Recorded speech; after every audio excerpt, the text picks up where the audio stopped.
Bonjour et bienvenue sur Blockchain Addict pour une nouvelle interview. Nous sommes cette semaine en compagnie de Daniel Villa-Montero.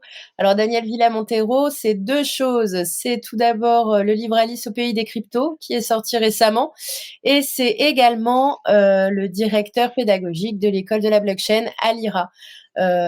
Pour rentrer un petit peu dans le vif du sujet, Daniel, je souhaiterais dans un premier temps que tu nous expliques brièvement, bien sûr, ce qu'est Alira avec tes propres mots.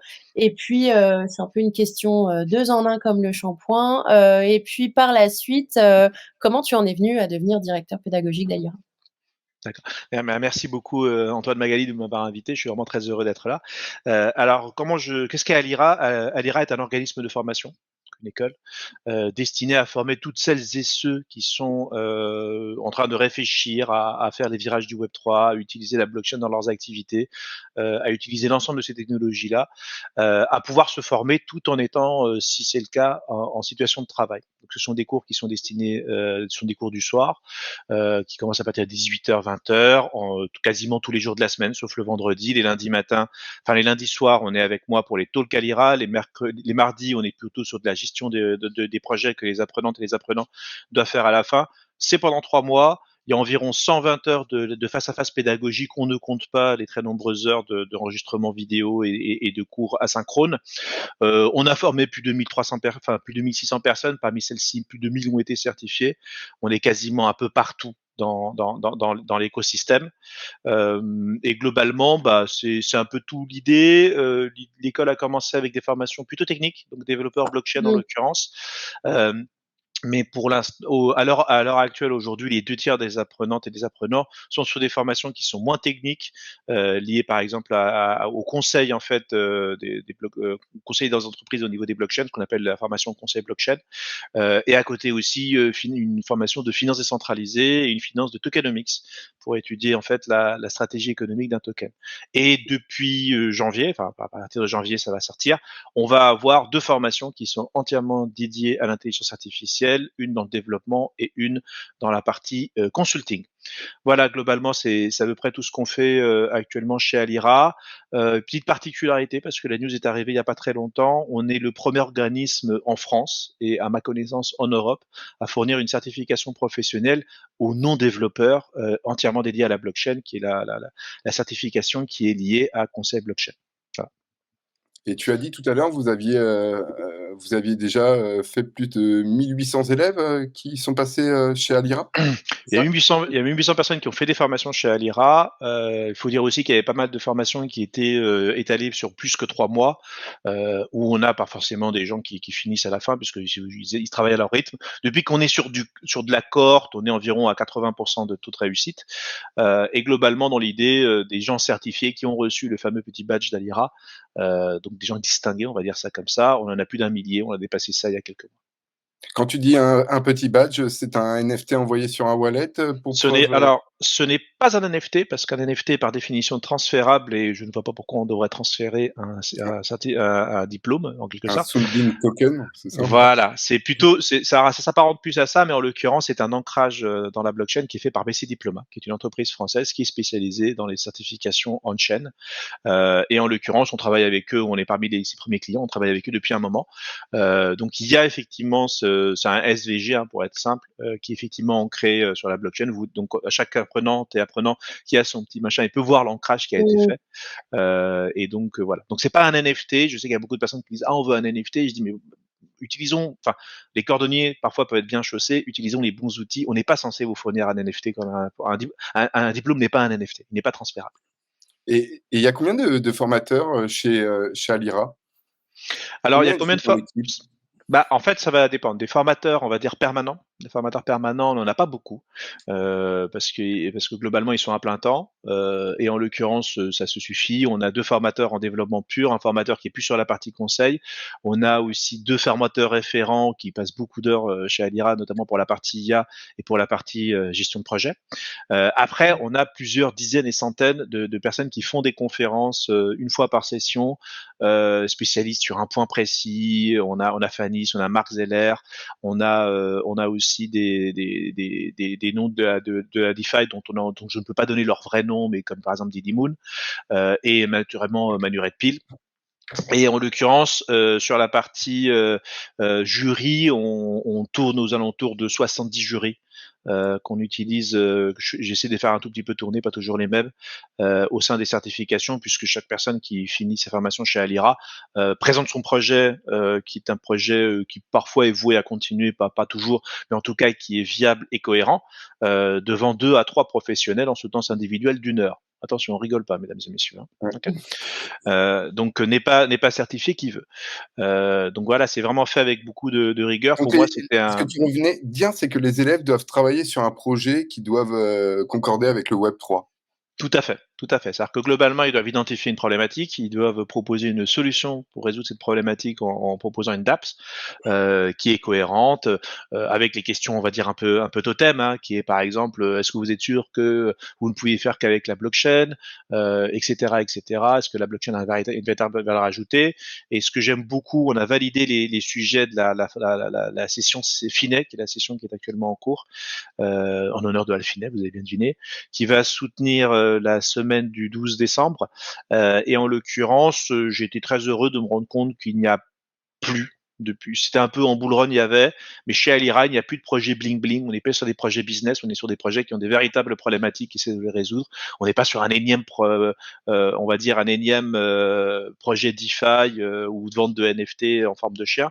On est sur réellement des choses qui sont pertinentes et qui résout des véritables problèmes. On a par exemple la tokenisation des yachts de luxe. Alors ça fait sourire, mais effectivement, la majorité des yachts de luxe sont hackés et ne servent à rien, alors qu'on pourrait éventuellement mutualiser ce genre de ressources. On est aussi, par exemple, sur de la gestion de copropriété. Au niveau des financements et des gels financiers et de transparence au niveau de la copropriété. Donc on a véritablement de véritables problèmes qui sont tentés d'être résoudre, et c'est exactement pour ça que le Web3 a de l'avenir. Est-ce qu'il y a un projet qui est sorti du lot et qui t'a épaté, où l'idée est folle? Enfin, est-ce qu'il y a quelque chose en tête là comme ça qui te Ouais, vient mais le problème, Antoine, c'est que oui, c'est un tu peu vas pas comme mettre quand en avant, bah un ouais, projet. quand t'as 50 enfants, si t'en mets en avant un, tu vas t'en avoir 49 qui vont être jaloux. À l'IRA, c'est environ 120 projets par an qui sortent. Naturellement, ils vont pas tous faire des levées de millions. Hein. Une bonne partie d'entre eux vont pouvoir naturellement nourrir ou en tout cas permettre à celles et ceux qui entreprennent d'avoir une forme d'aventure. Globalement, dans l'idée, pour faire court, il y en a un que j'aime assez particulièrement. Ceci n'est pas un conseil d'investissement, je ne reçois pas un copec de leur part. C'est le projet Allfit. Qui est mené par Jean-Christophe Barra et Louis Lagoutte. Louis Lagoutte que j'ai eu en formation, j'ai fait partie de sa formation, enfin je l'ai formé en partie, pas entièrement, hein, qui était major de sa promo, qui est un développeur d'extrêmement grand talent, et Jean-Christophe Barra qui est sur un projet qui s'appelle Allfit, qui est sur par exemple un layer 1 qui est dédié aux droits d'auteur de la musique, qui est un serpent de mer dans notre écosystème, hein, les droits d'auteur musicaux, et qui est effectivement en très très bonne voie de faire des choses formidables, et régulièrement un lundi sur 2 il vient nous dire comment ça se passe, et il a plein de bonnes nouvelles à nous annoncer. C'est, on va dire, c'est le petit virtuose du moment, mais on en a eu, c'est le cas de le dire pour la musique, mais on en a eu régulièrement, quoi. Il y a des gens de l'équipe de Realty, enfin voilà, je vais pas faire la liste ici parce que si je fais une liste, j'oublie des gens. Et du coup, ces candidats après bénéficient du réseau d'Alira, je suppose. Après, Ouais. vous avez ils ont accès à tous les intervenants. Et est-ce que tu peux Oui. nous en parler un petit peu de ce réseau d'Alira, un coup qu'on Ouais. entre dans l'information? C'est peut-être, ça vient peut-être un peu de mon côté espagnol, mais moi j'aime bien la logique de l'auberge espagnole. Et à l'IRA, je l'ai imaginé, enfin cette partie-là, je l'ai imaginé de cette façon-là, dans le sens où on a plus d'une centaine de partenaires sur le Discord. C'est-à-dire, ce sont des gens de Ledger, ce sont des gens de Cryptos, du journal du coin. Enfin, on a des gens d'à peu près tout le monde, hein, qui sont dans ce Discord-là. Ça permet de briser un peu la glace. Alors, les gens peuvent les contacter directement sur ce Discord-là. S'ils viennent, c'est pour être aussi au contact des apprenants. Ils acceptent ce jeu-là. Tous les lundis, comme je te l'ai expliqué en talk à l'IRA, je reçois un acteur de l'écosystème. Il arrive que certaines personnes sont passées 2 ou 3 fois. Une seule personne est passée 3 fois. Mais la majorité des gens ne passent qu'une seule fois. Et en l'occurrence, ça permet aussi de rencontrer les apprenants, de faire des connexions LinkedIn, on va dire dans un cadre, on va dire beaucoup plus convivial et amical. Et certains d'entre eux continuent à rester sur Discord et échanger avec nos apprenants.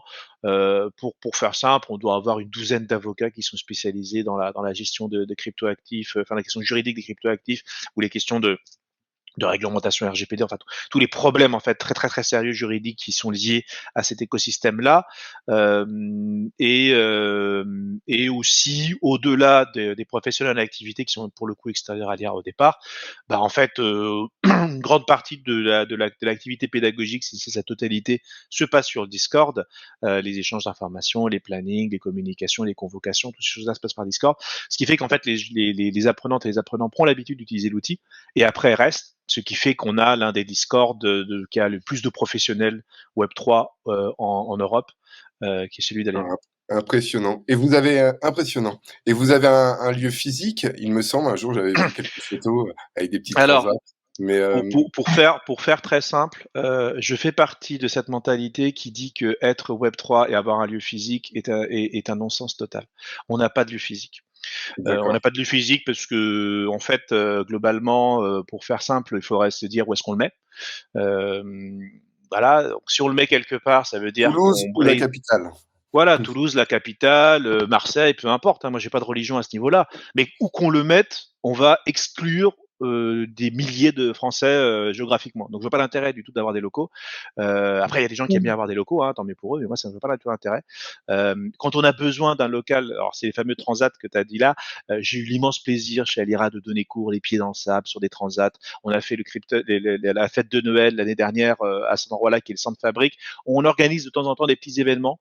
C'est pas compliqué, on loue un lieu. Tu vas pas s'embêter, Antoine. Hein, c'est-à-dire qu'on a besoin de faire un cours particulier, on a besoin de recevoir un partenaire, on loue un endroit.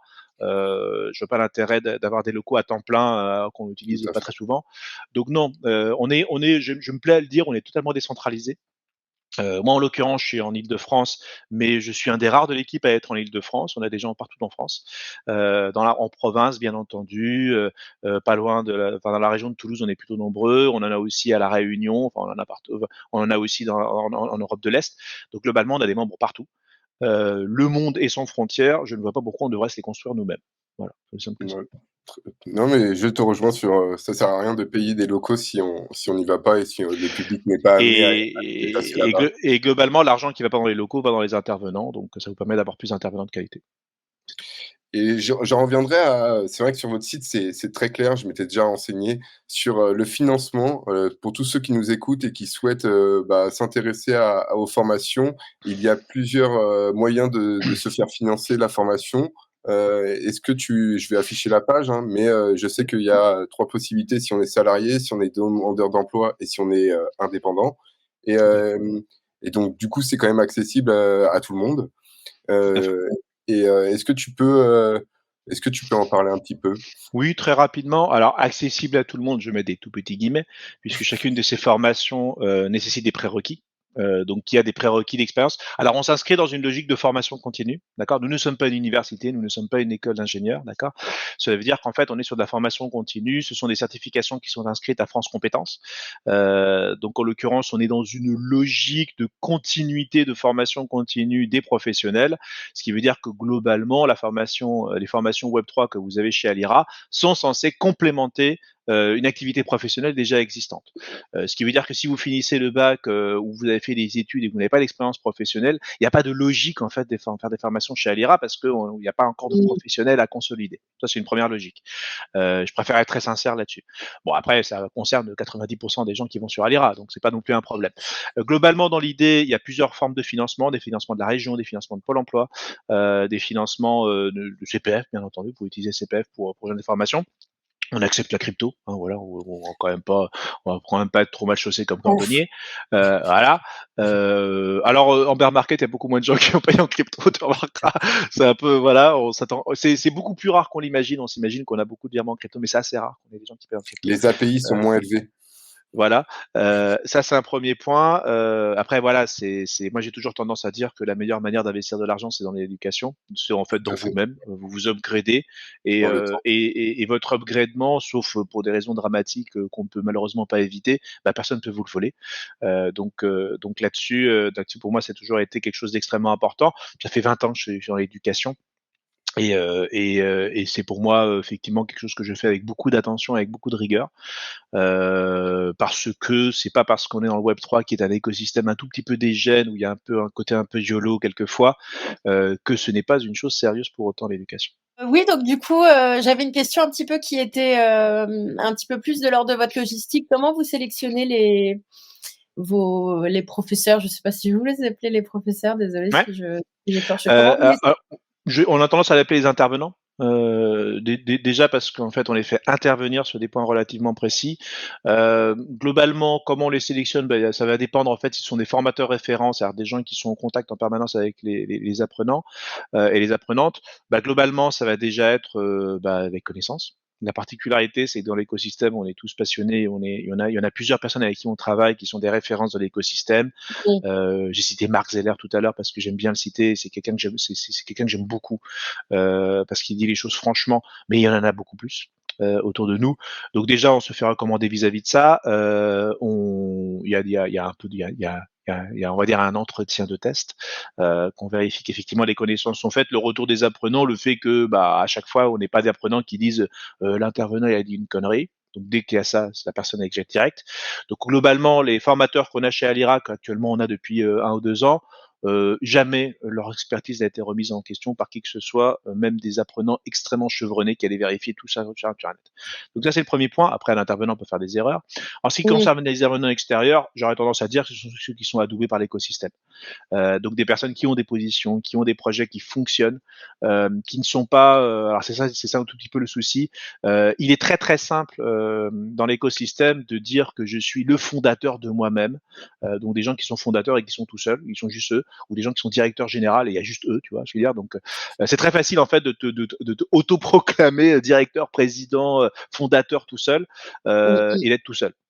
Donc globalement, la plupart du temps, en fait, on va avoir des gens qui sont dans des projets qui ont fonctionné, où il y a des gens qui travaillent avec eux, donc qui sont dans le réel. Et aussi, ça c'est un point qui est à prendre en considération dans le recrutement des gens qui travaillent avec nous. Il y a le fait d'être pédagogue. Donc voilà, parce qu'on peut être un virtuose, mais il ne faut pas savoir expliquer les choses. oui, oui, Il faut être compétent. Donc ça, en l'occurrence, c'est effectivement le choix, on va dire, le truc le plus difficile, hein, parce que comme je vous ai dit, il y a beaucoup de charlatans dans l'histoire. Et surtout, en fait, il faut être simple et aimer ça. Ça veut dire que globalement, c'est assez souvent des gens qui viennent vers moi. Je chasse assez peu. J'ai plus malheureusement, c'est triste, mais un travail de tri à faire. Mais il y a oui. beaucoup de personnes, effectivement, je reçois beaucoup de sollicitations. Ça ne veut pas dire que je ne veux pas. Hein. J'adore recevoir des sollicitations pour travailler chez Alira. Malheureusement, j'ai pas assez de place en planning pour tout le monde. Mais en l'occurrence, c'est aussi des personnes qui voient l'IRA, qui voient les valeurs, qui ont rencontré des apprenants et qui disent bah là j'ai rencontré tel apprenant, j'ai bossé avec tel apprenant tel projet, je suis expert en sécurité des ERC20 entre juillet et août. Est-ce qu'il y a une petite place? Et puis je vais regarder dans le planning et tout ça. Et je vais aussi saisir les opportunités. Tiens, on a un expert qui est dans tel domaine, qui a participé, par exemple, qu'on s'est arrivé dernièrement à plusieurs projets sur Polkadot et qui a été code lead dans plusieurs endroits. J'ai dit, bah, attends, on va faire un petit live spécial là-dessus, tac, tac, tac, et je saisis l'opportunité, je modifie un peu le planning parce que là, on a quelqu'un d'extrêmement qualitatif sur un moment précis. Donc c'est ça aussi le travail de directeur pédagogique, c'est d'avoir un syllabus qui est précis, qui est rigoureux, mais d'être prêt aussi à un moment donné à le muter rapidement si jamais s'il y a une opportunité excellente qui se cristallise. Et donc c'est quelqu'un avec qui il est simple de travailler. J'ai travaillé avec beaucoup de personnes, je suis en relation avec beaucoup de personnes, on a beaucoup d'apprenants, on a beaucoup de parcours en parallèle. On doit avoir des gens qui sont à l'heure, qui sont précis, avec qui sont agréables à travailler, quand on leur demande un document, ne met pas 3 semaines à l'envoyer parce que globalement ça grippe la machine. Donc c'est aussi des professionnels. Donc c'est ça, professionnel, compétent et pédagogue. C'est aussi simple que ça. Il y a beaucoup de gens, hein, rassurez-vous, hein, je suis pas très discret. Et du coup, après avoir fait ton expérience du coup d'apprenant, puisque toi-même tu enseignes Mmh. à l'IRA, Tout à fait. Je tente une transition. Nous en venons à Alice au pays des cryptos. Ouais. Quelle a été la dynamique qui a fait, tu en parlais un petit peu en off, quelle a été la dynamique qui a fait que tu as décidé déjà de te mettre sur le chantier d'écrire un livre, enfin ici dans le cas présent une BD? Ouais. Alors, il y a comme dans la vie, hein, c'est la rencontre de plusieurs circonstances. Il y a plusieurs choses. Comme j'enseigne depuis maintenant plus de 20 ans, les premières fois que j'avais enseigné, c'était à l'université. J'avais mis en place et monitoré et formé les formateurs, enfin formé les tuteurs, parce que c'était des tuteurs à l'époque, du C2I, donc le certificat d'Internet et informatique. Mmh. À l'université de Versailles-Saint-Quentin. C'est l'une des premières universités de France à mettre ça en place. Et pour une raison quelconque, c'était pas du tout pris au sérieux par les universités. Donc ils ont chopé quelqu'un qui faisait des tutos gratuits à l'école.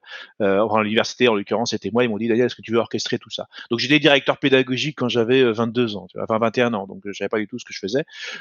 Et globalement, j'ai pris un véritable plaisir à orchestrer la pédagogie parce que c'est quelque chose de sérieux, de délicat. C'est vraiment un art subtil. C'est pas quelque chose qui s'improvise. Et on apprend sur le tas parce qu'il n'y a pas une école qui vous apprend à être directeur pédagogique. Il y a de l'ingénierie pédagogique, il y a plein d'autres choses. Mais la direction pédagogique, c'est souvent en fait des aventures comme ça.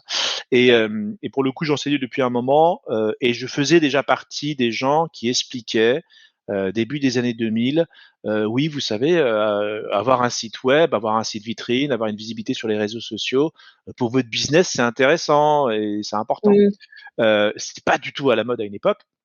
Ça veut dire que les gens maintenant, on se dit avoir un site web, une vitrine, être sur Google Maps et avoir tout ça, c'est évident. Il y a eu une époque où c'était pas évident de faire comprendre aux gens que ce virage-là était inévitable. Moi, je me souviens quand j'étais jeune, mon père, qui est passionné par ces technologies-là, alors qu'il n'est pas techos d'origine, hein, m'avait fait faire avoir un ordinateur très tôt, m'avait fait avoir une connexion Internet extrêmement tôt. J'avais une connexion dans les années 90, à l'époque où très peu de gens en avaient.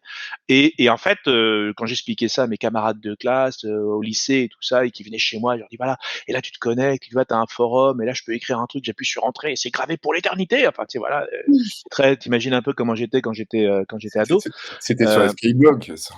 ah oui, non, mais c'était tout. J'ai connu Caramel, j'ai connu tout ça. Ouais, bah, moi aussi.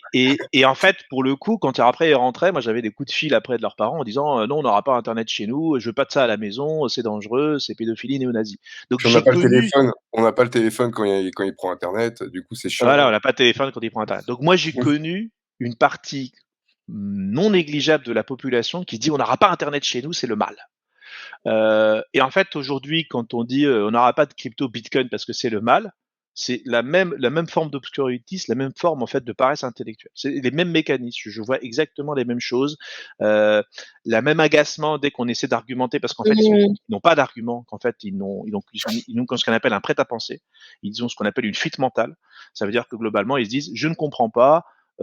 C'est compliqué, on m'a dit que c'est mal, ma journée est compliquée, la voiture est en panne, la petite fille est malade, donc non, c'est non. Voilà.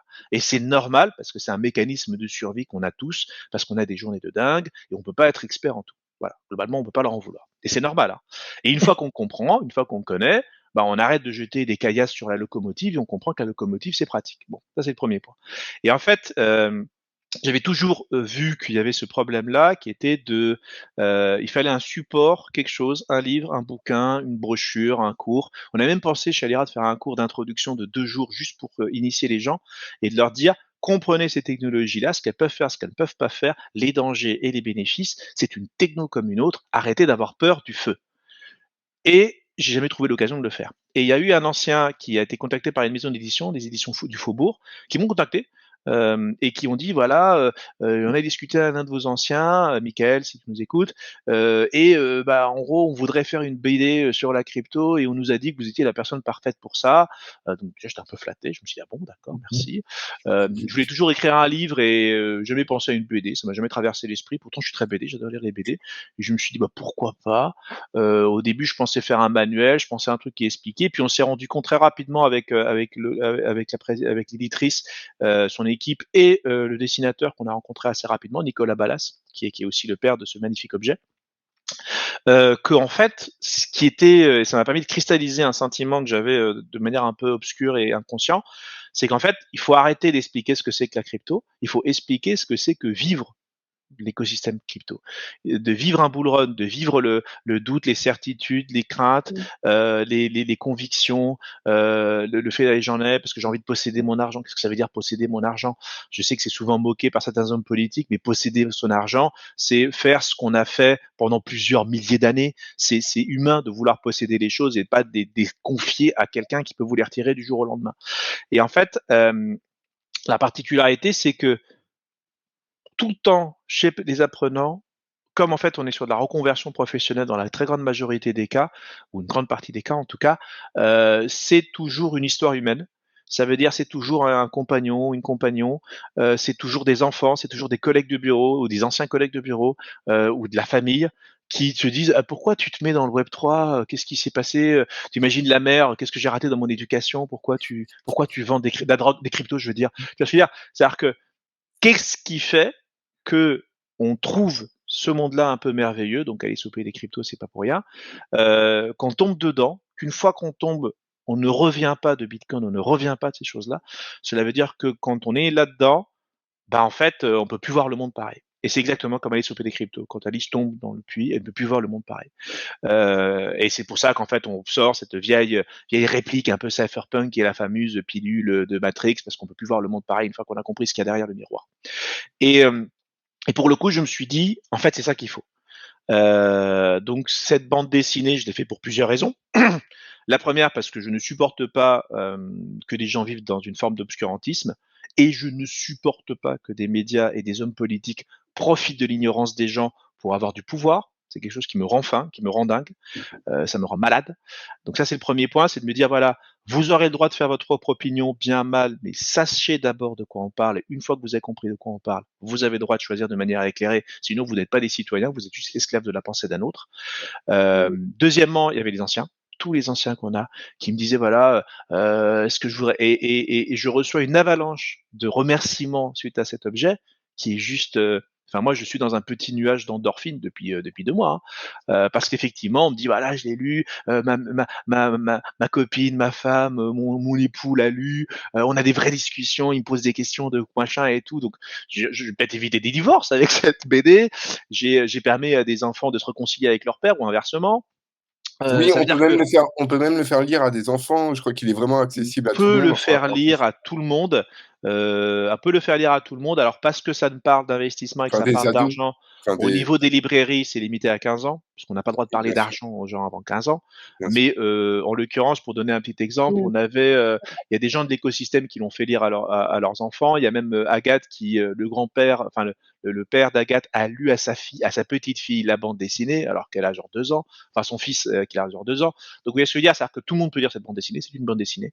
Et pourquoi le format de la bande dessinée m'a semblé vraiment être un matériel unique et parfait, c'est comme je l'ai dit tout à l'heure avec une certaine forme de désespoir, on n'a plus le temps. Personne n'a du temps. On est accaparé par une avalanche de formations, ce qui fait que comme on vit dans une avalanche d'informations, on se sent coupable de ne pas avoir une opinion sur tout, puisqu'on n'a pas d'excuse pour ne pas avoir une opinion sur tout. Et quand on rentre le soir, bah, on n'a pas envie de lire Mastering Bitcoin, on n'a pas envie de lire un gros livre qui vous explique Bitcoin, qui vous explique la blockchain. On a envie d'avoir alors soit des vidéos de vulgarisation sur YouTube, il y en a qui font ça de manière extrêmement parfaite. Il y a Grand Angle Crypto que je salue, qui fait des contenus pédagogiques d'excellente qualité. Il y avait les vidéos de Cryptos qui sont aussi excellentes. On a beaucoup et Journal du Coin aussi qui fait des vidéos de vulgarisation. Donc voilà, on a d'innombrables en fait médias qui font voilà, regardez, c'est simple, il y a des dessins, il y a de la musique, tout ce qu'il faut. Je salue aussi l'excellent travail de Faune Radio, qui fait un excellent travail pour réfléchir psychologiquement, philosophiquement, littéralement à ce qu'est Bitcoin et ce qu'il représente au-delà d'être une simple monnaie. Euh, donc voilà, il y a tous ces gens-là qui créent un contenu et je me sentais un petit peu seul. Je me suis dit, bah, il faut que je crée le mien. Et en fait, quelque chose que quand on rentre le soir, on regarde la BD, il y a des images, c'est joli, c'est vraiment dessiné de manière très très talentueuse. Eh ben, je vais lire ça et je lis l'histoire de quelqu'un qui traverse ça. Et cette personne, qui est effectivement une étudiante en art, qui hérite de sa grand-mère et qui, pour le coup, va avoir une certaine fortune, ne sait pas où la placer, et elle respecte la mémoire de sa grand-mère, qui est très anti-banque en mettant sur Bitcoin, en fait, va vivre l'aventure du bull run. Et en fait, qu'est-ce que ça veut dire en fait vivre cette aventure-là, voir le monde différemment à partir de ce moment-là. Et pour le coup, une fois qu'on a compris ça, bah, les gens peuvent comprendre ce que c'est. Et en fait, c'est Mmh. comment peut-on comprendre à quel point on peut sacrifier sa vie pour être pilote de chasse si on n'a pas vu Top Gun. Il faut qu'on voit un film, il faut qu'on voit une histoire qui raconte ce que c'est que ça et comment fonctionne Bitcoin. Disons les choses clairement, tout le monde s'en fout. Je veux dire, qu'est-ce que se passe-t-il si la banque ferme? Est-ce que vous avez du pognon? On n'est pas tous parano. Les gens, ils sont pas. Quand je vois en fait des vulgarisateurs qui disent Bitcoin fix this, voilà, je dis bon d'accord, mais en l'occurrence, si les banques ferment en France, je t'assure qu'il y aura tellement plus de problèmes que de savoir si tu as du pognon. C'est-à-dire que oui, quand tu seras un apocalypse et que tout le monde va se tirer dessus à l'arbalète, oui, effectivement, tu seras content d'avoir tes bitcoins, mais est-ce que ça sera ça le problème? C'est-à-dire qu'en fait, d'une certaine façon, la majorité des gens ne sont pas sensibles à l'alarmisme, contrairement à ce que les médias répètent à longueur de journée, parce qu'ils mettent des trucs alarmistes en espérant que ça attire l'attention.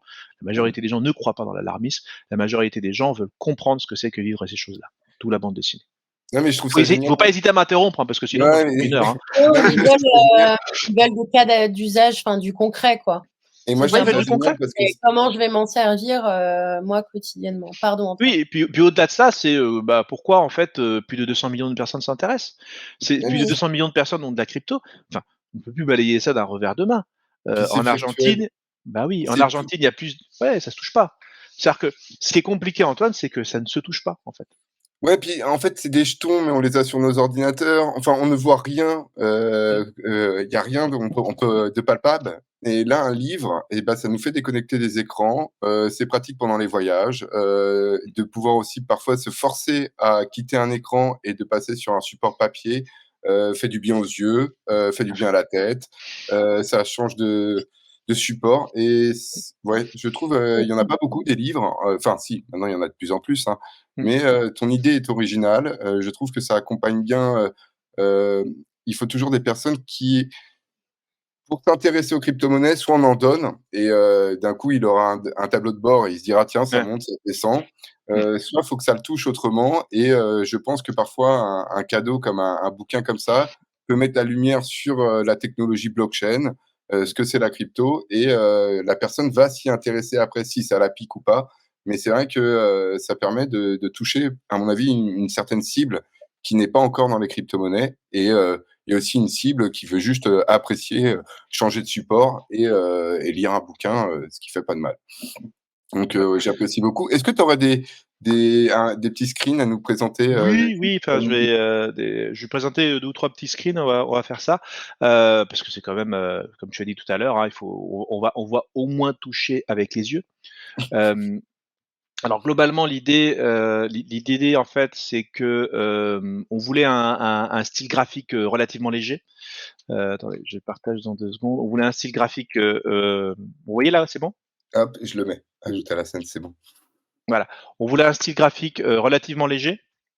Donc on voulait vraiment ce côté de tomber dans le rabbit hole. Donc on a effectivement cette Alice qui va tomber.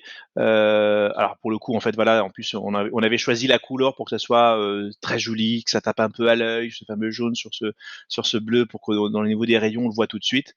Et globalement en fait l'idée qu'il y a dans la bande dessinée, il y a plusieurs idées par rapport à ça. Est-ce que tu peux agrandir un petit peu cette image? Ouais, bien sûr. Je lise le texte. Voilà. Ouais. Il y avait plusieurs choses, en fait, plusieurs messages pour moi qu'il fallait transmettre. Il fallait d'abord transmettre les messages de ce que c'était qu'émotionnellement d'être en marge de la pensée dominante. C'est-à-dire que voilà, s'intéresser à la crypto, bah, c'est aussi et défendre en fait son opinion, c'est aussi se confronter à l'hostilité naturelle et malveillante parfois des personnes qui n'y croient pas. Et donc en fait, c'est ça qui est un point qui est important, c'est que c'est comme toute minorité culturelle, et je dis vraiment minorité culturelle, puisque pour moi, il y a vraiment une culture du Bitcoin, une culture de la blockchain, il y a une culture du Web 3. on a une forme de culture qui n'est ni plus ni moins qu'une autre forme de geekisme, de geek. Il y avait la culture d'Internet au tout début. Avoir un accès à Internet, c'était un truc un peu particulier, d'accord. Maintenant, tout le monde a accès à Internet, tout le monde utilise Internet de manière extrêmement gargantuesque. On est tous les geeks des années 90, d'accord. En l'occurrence, voilà, il y a une autre minorité culturelle maintenant qui émerge, qui est la minorité Web 3, qui est une minorité d'opinion. On a une opinion qui dit que la Web3 est quelque chose d'intéressant. On a une croyance dans cette technologie-là, et c'est une opinion comme n'importe quel autre type d'opinion, hein, que ce soit une opinion sexuelle, une opinion alimentaire. Hein. Voilà, la communauté Web3, c'est un peu comme la communauté des homosexuels, c'est un peu comme la communauté des véganes. Ce sont des gens qui ont une façon de penser le monde qui n'est pas la façon de penser le monde de la majorité, et qui, dans certains pays, malheureusement encore aujourd'hui, dans certaines circonstances, reçoivent l'hostilité de celles et ceux qui ne pensent pas comme eux. Et globalement, dans l'idée, il fallait aussi qu'on représente ça. Donc, on représente en fait voilà, là en l'occurrence, on a Alice qui a expliqué à ses parents qu'elle arrêtait ses études parce qu'elle gagnait très bien sa vie en étant en étant influenceur et vulgarisatrice dans les réseaux sociaux. On montre aussi en fait la notion de perte de temps. C'est-à-dire que quand on est en plein bull run, on arrête de dormir, on est en plein dedans, on ne pense à rien d'autre que son travail. Hein. Donc on a vraiment alors que c'est quelqu'un qui s'est jamais passionné pour quoi que ce soit avant. Il y avait aussi l'explication des schémas, l'explication des différents, enfin l'explication de l'écosystème avec des schémas, qui n'est pas forcément une dire un tout petit peu. Ouais, bien sûr, qui n'est pas forcément une explication, on va dire technique des choses, mais qui est une explication aussi parfois philosophique et conceptuelle des choses. Par exemple, comment expliquer la différence entre la preuve de travail et la preuve d'enjeu, la preuve of stake. Bah, on pourrait expliquer que c'est la manière avec laquelle on va sélectionner celui qui gagne les blocs et du coup y avoir sa récompense. Sauf qu'en fait, c'est beaucoup plus profond que ça. Ça veut dire que la différence entre proof of work et proof of stake, c'est aussi une question philosophique, c'est aussi une question idéologique, c'est de se dire, est-ce que l'on veut que la création de notre token, ça lui a de l'énergie, ou ça lié à du capital? Une autre façon de dire de l'énergie, c'est du travail. D'accord? L'énergie est une forme de travail, et le travail est une forme d'énergie. C'est-à-dire que, globalement, c'est de se dire, si on crée une monnaie, faut-il que ce soit le travail qui crée cette monnaie, les moyens de production dépensent de l'énergie, ou que ce soit le capital qui génère de l'énergie. Enfin, qui génère la monnaie, excuse-moi. Et donc, en fait, c'est ça. C'est ça un des enjeux en fait technologiques entre proof of stake et le proof of work, c'est vraiment cette notion de dire est-ce que c'est l'économie ou est-ce que c'est le travail qui fait tourner l'économie. Et aujourd'hui, on pourrait se poser la question. Donc voilà, il y a aussi par exemple ce schéma. Alors ce schéma, j'ai une sensibilité toute particulière parce que c'est le premier schéma qu'on a fait avant que toute l'histoire de Bitcoin, enfin d'Alice au pays des cryptos soit créée. On avait créé ce schéma-là pour savoir si ça fonctionnait. Donc il y avait le fait de faire comprendre que c'était Alice qui gribouillait en fait des éléments pour expliquer à son petit frère en l'occurrence qui est ici, qui s'appelle Bob, hein, Alice Bob Charlie, c'est un clin d'œil en fait à tous les cours de cryptographie américains qui ont faisait ABC pour expliquer en fait ce que c'était que la cryptographie, qui est une science qui n'est pas forcément évidente si on met pas des vrais gens derrière. Et on a aussi des voyages. C'est-à-dire que par exemple, il y a aussi cette planche que j'aime beaucoup, qui est la première planche qui a été publiée dans la communication, qui était Alice au Salvador, avec un ami à lui qui est bénévole pour Bitcoin, qui s'appelle Enrico, et qui va être d'une certaine manière à mettre à penser. Et c'est ça qui est intéressant, c'est que quand on est dans cet écosystème-là, on va apprendre des choses par soi-même, on va apprendre des choses par les autres aussi. C'est vraiment ce qui est le plus important, ça va être un monde de rencontres. On va rencontrer tous les courants de pensée internes, parce que dans cet écosystème-là, bah, vous avez le Bitcoin maximaliste, vous avez le Ethereum killer maximaliste, vous avez la personne qui est pour Ethereum, vous avez des gens qui sont plus pluriculturels comme moi, même si j'ai une très profonde affection pour Bitcoin et je suis presque maximaliste à ce niveau-là.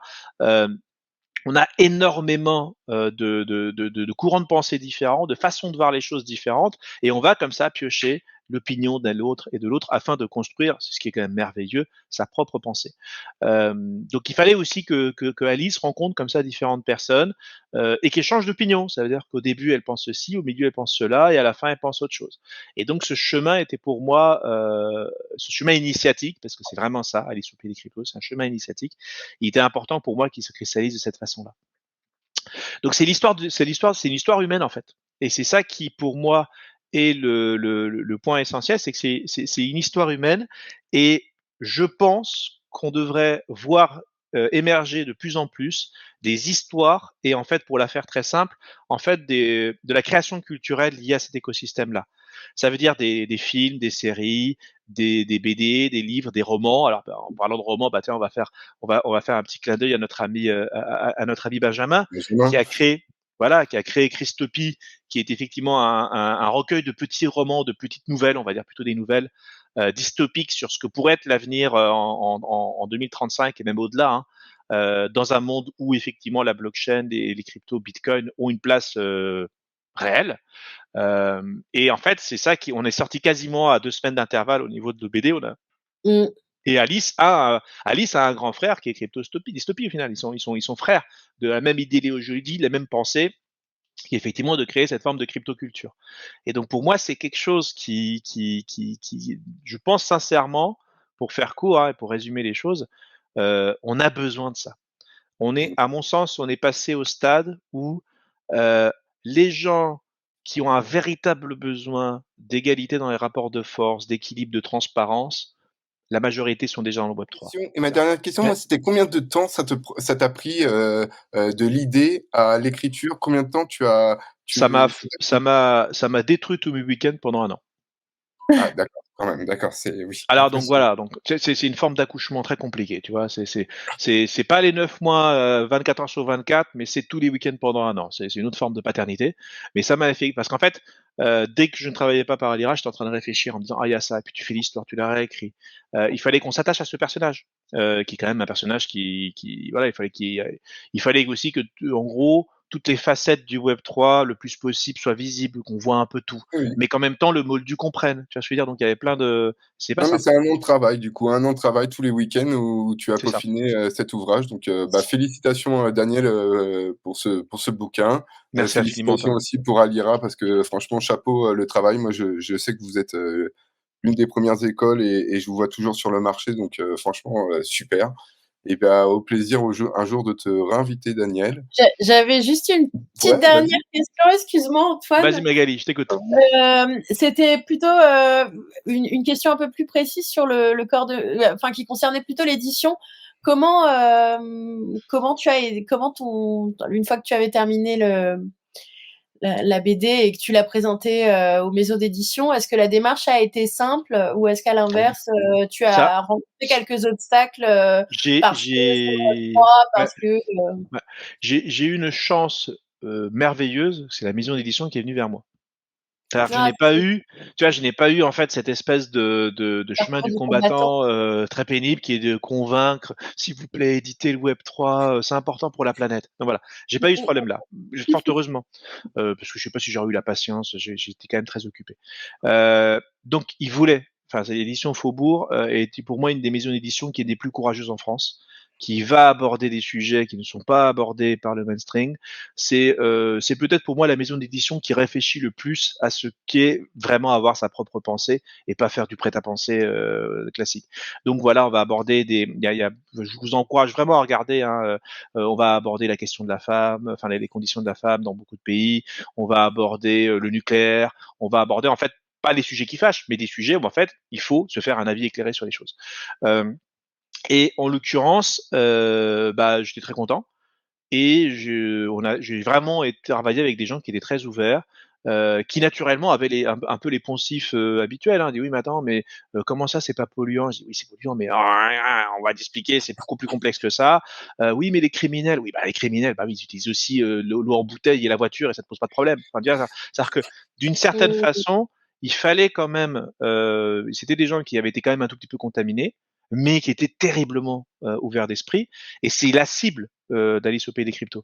Alice au Pays des Cryptos, la cible, c'est ceux qui ont connu ça parce que ça parle d'eux. Des gens qui sont très crypto curieux et qui cherchaient du contenu pour apprendre. Et puis aussi des gens qui sont un peu contaminés, mais ouverts d'esprit, tout simplement. Ça veut dire que bon, on entend plein de choses, mais j'aimerais quand même me faire mon avis. J'aimerais quand même me faire mon avis. Je vous assure que des gens comme ça, il y en a plein. Quand on a fait la séance de dédicace à Paris, on a fait la séance de dédicace avec des clients qui, je savais pas pourquoi on faisait on a fait une séance de dédicace dans un bar, enfin dans une brasserie. Il y avait des clients dans la brasserie et ils sont venus me voir. Ah, c'est de la crypto, je comprends rien, mais attendez, on peut comprendre avec ça. Et Des oui, gens contaminés, mais qui veulent comprendre, Mmh. c'est la majorité des Français. C'est l'écrasante majorité des Français veulent comprendre. Ce sont pas des moutons, d'accord? ouais, mais il y en a pas Heu, beaucoup qui veulent comprendre comment ça marche, le réseau Swift ou des choses comme ça, ce qui me fait beaucoup rire, hein, mais on a tous une carte bleue, puis personne veut comprendre comment ça marche, ouais, le réseau mais Swift. comprendre comment ça marche, c'est pas comprendre tout court. C'est comprendre ce que Voilà. Oui, oui. comprendre comment ça marche, c'est un autre sujet. Tu vois ce que je veux dire? Et Oui, attends, scientifique, algorithmicien de profession, j'assure que comprendre comment ça marche, c'est ma passion. Mais j'ai bien compris que les gens ne veulent pas comprendre comment ça marche. Ils ne veulent pas comprendre comment fonctionne la locomotive, ils veulent comprendre ce que c'est que la locomotive. Tu vois ce que je veux dire? Et là, effectivement, on explique ce que c'est qu'une locomotive à des gens qui n'en ont vu que dans les journaux. C'est tout. non, très intéressant, Daniel. Bah, merci beaucoup. Bah, on va pouvoir, clôturer, sur ces belles paroles. Merci en tout cas d'avoir, accepté, l'invitation et Avec bah, au plaisir. plaisir, de te On a passé un bon recevoir. moment.